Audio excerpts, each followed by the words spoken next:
Kau ada peluang naik pangkat. Gantikan tempat aku. Bos tu tak suka orang ambil cuti bersalin.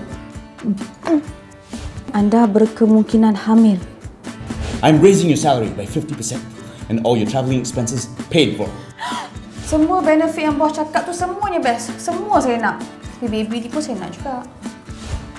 Dah dapat orang baru ni, tak ada plan ke nak duduk rumah sendiri? Duit tak ada, tak cukup lagi. Kalau buatlah pinjaman bank. Apa kata Encik Fazal datang je pejabat, kita bincang lebih lanjut.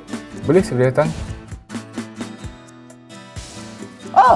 I want to eat nanas. Saya tak selesa lah Azrin ada. Macam tak ada privacy. Nenas! Tak boleh tu! Nanti cucu mak habislah. Kalau you tak tahu, biar I tolong. Dia buat kerja dengan pembantu dia. Perempuan.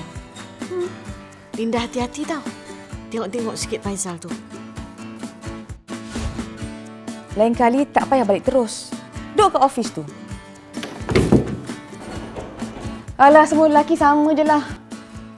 Saya jadi kurang yakin dengan diri saya sendiri. Sayang pergi mana? Banyak kali saya telefon tak jawab pun. Saya ni apa kena banyak sangat tanya ni ya?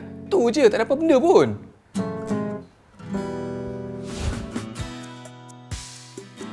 Orang perempuan ni, Zal, yang bagi muka sangat. It's about time. Boleh tak showkan pada saya HSBC yang mana ada untuk masa depan? Saya dah lain lah sekarang. Handsome sangat. Saya berlakon Saya tak ada masa nak berlakon.